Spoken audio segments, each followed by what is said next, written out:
Test. English practice.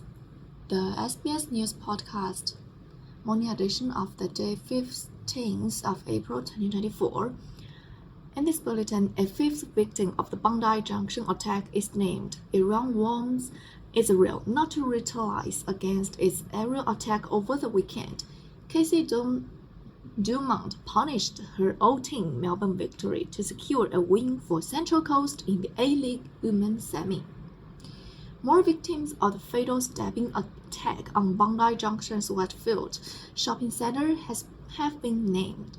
New South Wales police have confirmed the fifth victim and fourth female victim is 55-year-old Pikaria Dachia, originally from Gypsy in Georgia. One victim remains unnamed, but the others identified as Faraz Ahmad Tahir, Dom Singleton, Jade Young, and Ashley Good, all aged between 25 and 47. Pakistan's High Commissioner to Australia has paid tribute to 30-year-old security guard Mr. Tahir, a refugee from Pakistan, saying he lost his life while saving others.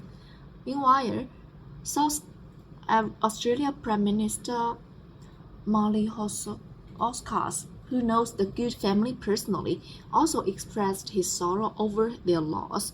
38-year-old Ashley Good died from injuries sustained while protecting her 9-month-old baby, who the family says is now doing well after surgery for critical injuries. This is every family's worst nightmare.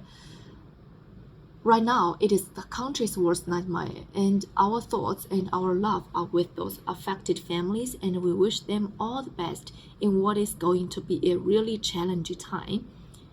Iran has called its aerial attack on Israel over the weekend a successful operation, which has now ended, but warns Israel and its allies against retaliating. Iran's Armed Forces Chief Major General Mohammad Bagheri says Iran will respond with a bigger operation if Israel retaliates. He also said Iran would target United States military bases if they support any military actions by Israel. But Israel's Defense Minister Yoav Gallant says the country is prepared for any future attack. This campaign is not over yet. We need to remain prepared and attentive to the IDF's and Home Front Command's instructions and to prepare for any scenario. At the same time, we blocked the first wave of attacks, and we did with great success. The hundreds of bomb-carrying drones and missiles launched at Israel over the weekend represent an unprecedented direct attack by Iran on its enemy after decades of tension. Iran says Israel is behind the killing of 12 people, including 2 senior generals, in an airstrike on Iran's embassy compound in Syria. Israel has not admitted responsibility for that airstrike.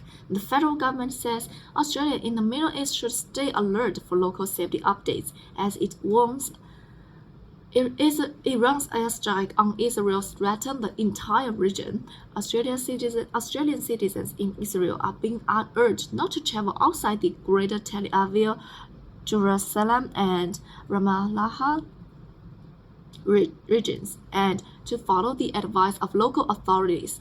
Chatter Jim Chalmers has told ABC's insiders the development is incredibly concerning and risks the violence spilling over into other countries. We condemn the actions of the Iranians. As I said, Iran can have a positive role to play in the region or a negative role in the region. This will inflame tensions further. Our big concern here is that we don't want conflict in the Middle East to be broader and deeper than it already is. We've already seen enough lives lost, and so that's why these developments yesterday and overnight are incredibly concerning to all of us. Prime Minister Anthony Albanese earlier condemned Iran's strike, saying it poses a grave threat to security in Israel and the region. He says Australia is committed to working with international partners to pressure Iran to cease destabilizing actions. Casey Dumont has returned to haunt Melbourne victory, making 2 saves and scoring in a penalty shootout against a former club to deliver Central Coast an A-League Women Elimination Final win. Dumont departed victory in acrimonious circumstances amid her move to play AFLW with Hawthorn and linked up with the Central Coast Mariners for their return to the league. Her heroics tee up a semi-final match against Sydney FC to be played over 2 legs from next week, while ending Victory's season.